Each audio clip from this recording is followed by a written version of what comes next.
मोदी जी ने भी अपनी कार्यकारिणी की बैठक की और बैठक करके चुनावी बिगुल उन्हें बजा दिया है। इधर अगर हम बात करें, सपा भी अपनी पूरी तैयारी पे है।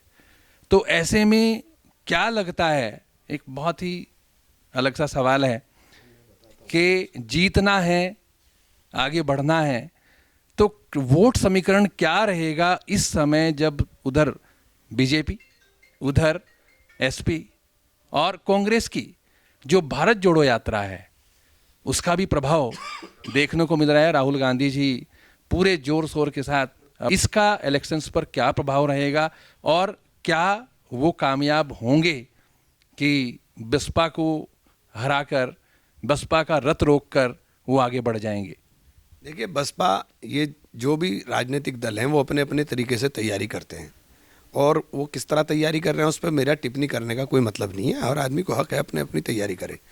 लेकिन जहाँ तक हमारा सवाल है, हमारी नेता बहन कुमारी मायावती जी ने पूरी अभी ये जो 6 महीने का टास्क दिया है पूरी पार्टी को कि गांव के अंदर हम लोग जा करके जो हमारे सेक्टर्स हैं उन सेक्टर्स के ऊपर मीटिंग करके, उन सेक्टर के ऊपर, एक सेक्टर के अंदर 10 बूथ आते हैं, इतने माइक्रो लेवल के ऊपर हम लोग मीटिंग करके, और लगातार हमारी मीटिंग्स चल रही हैं, कोई भी दिन हमारा खाली नहीं है। और ये जुलाई तक हम लोग पूरे उत्तर प्रदेश के अंदर प्रत्येक सेक्टर के अंदर अपने कैडर के साथ मीटिंग कर करके पार्टी को मजबूत करने के लिए लगे हुए हैं कि हमारे पार्टी का जो कैडर है वो पूरी तरह से मजबूती के साथ खड़ा हो जाए। तो हम लोग अपनी तैयारी में लगे, हमें दूसरे को तो देखने की ज़रूरत ही नहीं, हम तो अपनी तैयारी में लगे हुए हैं और हमसे ज़्यादा माइक्रो लेवल पे तो कोई तैयारी नहीं कर रहा है। अच्छा, उधर जो है, चूँकि कांग्रेस के साथ आपका एक लंबा जुड़ाव रहा और जहाँ तक मैं मानता हूँ आपका और प्रियंका जी का राहुल जी के साथ आपके संबंध, आपका एक वहाँ पे विशेष स्थान होना, और फिर उधर भारत जोड़ो यात्रा में फिर उसी सवाल पे आ रहा हूँ थोड़ा सा, चूँकि मुझे जो एक जनता के लिए, अपने लिए नहीं जनता के लिए, कि जब आप भारत जोड़ो यात्रा को भी देख रहे हैं और वो चल रहे हैं और आपका जो एक जुड़ाव रहा, तो क्या लगता है कि उसमें आपको कभी वापस जाना चाहिए या फिर क्या कोई ऐसी प्रक्रिया जिससे कि हम कहना चाहिए गठबंधन की, क्या सरकार की आवश्यकता यहाँ पर रहेगी? क्या स्वतंत्र प्रभार संभालेगी बसपा या फिर वो गठबंधन के लिए कहीं जुड़ेगी? देखिए, हम बहन जी के निर्णय के साथ बंधे हुए हैं। मैं बहुजन समाज पार्टी में हूँ और बहन जी के निर्णय के साथ बंधा हूँ। इसके ऊपर ना मैं कोई टिप्पणी कर सकता हूँ, ना इसके अंदर मैं कोई सलाह दे सकता हूँ।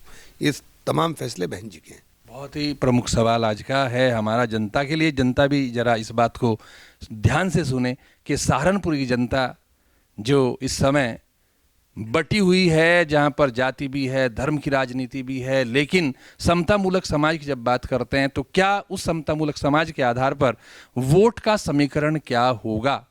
इमरान जी, इस पर टिप्पणी चाहूँगा आपकी, जो एक बेहतर सी टिप्पणी की आशा करता हूँ। इमरान जी, देखिए, हमारा बिल्कुल स्पष्ट है। हमारे सहारनपुर का जो समीकरण है, वोट का समीकरण, वो जो हमारा और बसपा, हम लोग आप आमने सामने लड़ते रहे, हमारी राजनीति हमेशा बसपा के साथ रही, आमने सामने लड़ते रहे। आज वो इकट्ठा हो गया है तो उसके बाद कुछ कहने की गुंजाइश ही नहीं है। मैंने बताया ना, छोटे से लेकर बड़ा सब चुनाव जीतेंगे इंशाल्लाह। हमारी कोई फाइट नहीं है किसी के साथ भी, हम लोग एक तरफा चुनाव जीतेंगे। अभी आपके फजलुर रहमान जी भी चूँकि सत्ता में हैं, तो उनसे संबंधों की बात करें तो क्या उनका सहयोग आपके साथ, जो बसपा में है तो जाहिर सी बात है कि उनका साथ भी आपके साथ रहेगा, इसके बारे में आप क्या कहेंगे? देखिए, फजलुर रहमान साहब पार्टी के सांसद हैं, पार्टी के सांसद के नाते वो काम करते हैं और उनको सहयोग उनका हमेशा, मेरा तो उनका, चूँकि मेरे उनके परिवार के साथ पहले से ही व्यक्तिगत संबंध बहुत अच्छे हैं, मेरा कोई उनके साथ लड़ाई थोड़ी नहीं। और ये सहारनपुर की राजनीति के अंदर हमारे वैचारिक मतभेद जिनके साथ भी हों वो स्टेज के ऊपर होते हैं, बाकी जगहों के ऊपर व्यक्तिगत रिश्ते थोड़ी ना ख़राब होते हैं, किसी के साथ भी ख़राब नहीं। मेरे सभी तमाम लोगों के साथ व्यक्तिगत रिश्ते बहुत मधुर हैं। तो इमरान जी के बारे में फिर मैं भी कहूँगा कि व्यक्तिगत चेहरा, राजनीतिक चेहरा, सामाजिक चेहरा, वो बखूबी निभाते हैं अपने रिश्तों को। और साथ ही साथ मैं ये भी कहूँगा कि जब वो राजनीतिक पटल पर होते हैं तो उनकी विचारधारा तब भी स्पष्ट होती है, और जब वो सामाजिक परिवेश में होते हैं तब भी उनकी विचारधारा स्पष्ट होती है।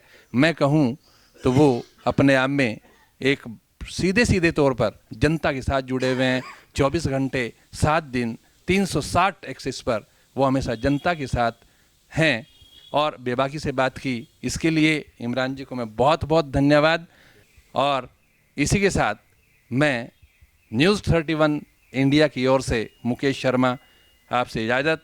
आप बने रहिए और अपनी बेबाक राय जरूर कमेंट बॉक्स में लिखिएगा। धन्यवाद।